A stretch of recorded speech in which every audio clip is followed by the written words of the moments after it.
Hi hello. ഞാൻ ഉച്ചയായപ്പോഴേ ഞാൻ ഊണ് കഴിക്കാൻ വേണ്ടി കയറി. അപ്പോൾ കറികളൊക്കെ കുറച്ച് കുറവാണ്. അപ്പോൾ ഞാൻ കുറച്ച് ചിക്കൻ ഇരിപ്പുണ്ട്. അപ്പോൾ ഞാൻ പെട്ടെന്ന് ചിക്കൻ റോസ്റ്റ് ഉണ്ടാക്കാമെന്ന് വിചാരിച്ചു. അപ്പോൾ അതൊരു കൂട്ടുകാർക്കൂടെ ഷെയർ ചെയ്യാമെന്ന് വിചാരിച്ചു. അപ്പോൾ നമ്മൾ സമയം കൂടാതെ എങ്ങനെ ഉണ്ടാക്കുന്നതിനാണ് സാധനങ്ങൾ എന്തൊക്കെയാണെന്ന് നോക്കിയാലോ.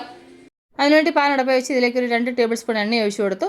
എന്നിട്ട് ഇതിലേക്ക് 1/2 ടേബിൾ സ്പൂൺ പെരിഞ്ചീരവും കുറച്ച് കറിവേപ്പില ഇത് ഇത്രയും കൂടെ ഇട്ടു. എന്നിട്ട് അത് നന്നായിട്ട് പൊട്ടിയപ്പം അതിലേക്ക് 1 ടേബിൾ സ്പൂൺ ഇഞ്ചി വെളുത്തുള്ളി പേസ്റ്റ് കൂടെ ചേർത്തു. അത് നന്നായിട്ട് ഫ്രൈ ചെയ്തു. അത് നന്നായിട്ട് ഫ്രൈ ആയതിനു ശേഷം ഇതിലേക്ക് ഞാനാണെന്നുണ്ടെങ്കിൽ ഒരു 3/4 kg ചിക്കൻ എടുത്തിട്ടുണ്ട്. അത് ഇതിലേക്ക് ഇട്ട് കൊടുത്തു. എന്നിട്ട് ആ ചിക്കൻ ഈ എണ്ണയിൽ ഒന്ന് ഹൈ ഫ്ലെയിമിലിട്ട് നമുക്കൊന്ന് ഫ്രൈ ആക്കി എടുക്കാം. അപ്പോൾ ഇതുപോലെ ഒന്ന് ഫ്രൈ ആയി എടുത്തിട്ടുണ്ട്. ഇനി നമുക്ക് ഇതിലേക്ക് മസാലകൾ ചേർത്ത് കൊടുക്കാം.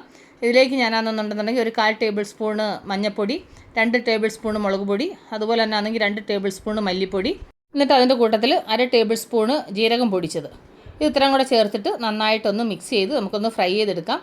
അപ്പോൾ ഈ ചിക്കൻ നന്നായിട്ട് മസാലയൊക്കെ ഒന്ന് മിക്സ് ആയതിനു ശേഷം ഇതിലേക്ക് ആണെന്നുണ്ടെങ്കിൽ ആവശ്യത്തിന് ഉപ്പ് ചേർത്ത് കൊടുക്കണം. ഉപ്പൂടെ ചേർത്തിട്ട് നമുക്ക് ഒന്നുകൂടെ നന്നായിട്ട് മിക്സ് ചെയ്യാം. മിക്സ് ചെയ്തതിന് ശേഷം നമുക്ക് അടച്ച് വെച്ചിട്ട് ഒരു പാതി വേവാവുന്നവരെ നമുക്കൊന്ന് വേവിക്കണം കേട്ടോ. ഇപ്പോൾ ആക്ച്വലി നമ്മൾ അന്നെന്നുണ്ടെങ്കിൽ കുറേ നേരമായിട്ട് എണ്ണയിലിട്ട് ഇങ്ങനെ ഫ്രൈ ആക്കി എടുക്കുന്നുണ്ട്. അപ്പോൾ നമുക്കതൊന്ന് അടച്ച് വെച്ച് ഒരു 10-15 മിനിറ്റ് കൂടെ നന്നായിട്ട് വേവിക്കാം. അപ്പോൾ ഒരു 10-15 മിനിറ്റ് കഴിഞ്ഞു. അപ്പോൾ അത് നന്നായിട്ട് വെന്തിട്ടുണ്ട്. ഇനി ഇതിലേക്ക് നമുക്ക് അതെന്നുണ്ടെങ്കിൽ ലാസ്റ്റ് ചേർക്കാനുള്ളത് ഞാൻ 2 സവാള സ്ലൈസായിട്ട് അരിഞ്ഞതുകൂടെ അതിൻ്റെ കൂടെ ചേർത്ത് കൊടുക്കുന്നുണ്ട്. എന്നിട്ട് അതുകൂടെ ചേർത്തിട്ട് നമുക്ക് നന്നായിട്ട് ഈ ചിക്കൻ്റെ കൂടെ നന്നായിട്ട് അങ്ങ് മിക്സ് ചെയ്യണം. മിക്സ് ചെയ്തതിന് ശേഷം നമുക്ക് അന്നുണ്ടെങ്കിൽ ഇതിലേക്ക് അന്നുണ്ടെങ്കിൽ ലാസ്റ്റ് ചേർക്കാനുള്ളത് ഒരു 1/2 ടേബിൾ സ്പൂൺ കുരുമുളക് പൊടി, അതുപോലെ തന്നെ 1/2 ടേബിൾ സ്പൂൺ ഗരം മസാലയും കൂടെ ചേർക്കുന്നുണ്ട്. ഇത് ഇത്രയാണ് മസാല ചേർക്കുന്നത്. എന്നിട്ട് നമുക്ക് നന്നായിട്ട് മിക്സ് ചെയ്തിട്ട് നമുക്ക് ഒന്നുകൂടെ ഈ ഒരു 10 മിനിറ്റ് അടച്ച് വെച്ചിട്ട് നമുക്ക് ഒന്നുകൂടെ വേവിക്കണം. കാരണം വെച്ച് കഴിഞ്ഞാൽ നമ്മൾ സവാള ഇപ്പം ചേർത്തതല്ലേ, അപ്പോൾ ആ സവാളയൊക്കെ ഒന്ന് സോഫ്റ്റ് ആവാൻ വേണ്ടിയിട്ട്. അപ്പോൾ പിന്നെ ഒരു 10 മിനിറ്റോളം ഇത് ചെയ്ത് അപ്പം ചിക്കനൊക്കെ നന്നായിട്ട് ഡ്രൈ ആയിട്ടുണ്ട്. ഈ ഒരു പരുവത്തിൽ വേണം ആക്കിയെടുക്കാൻ. കണ്ടില്ലേ എത്ര പെട്ടെന്ന് നമ്മൾ ചിക്കൻ റോസ്റ്റ് തയ്യാറാക്കി കണ്ടില്ലേ.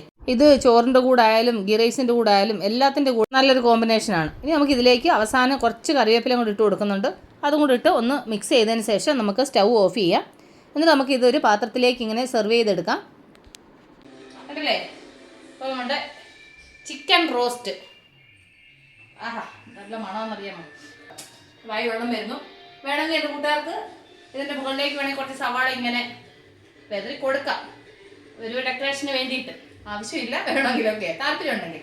അപ്പോൾ എൻ്റെ കൂട്ടുകാർക്ക് ഇഷ്ടപ്പെട്ടോ ഈ റെസിപ്പി? അപ്പോൾ എനിക്ക് വയറ് നന്നായിട്ട് വിശക്കുന്നുണ്ട്. അപ്പോൾ ഞാൻ പോയി ചോറ് കഴിക്കട്ടെ. അപ്പോൾ എൻ്റെ കൂട്ടുകാർ മറക്കാതെ ഈ ചിക്കൻ റോസ്റ്റ് ഒന്ന് ട്രൈ ചെയ്ത് നോക്കൂ. നല്ല ടേസ്റ്റാണ്.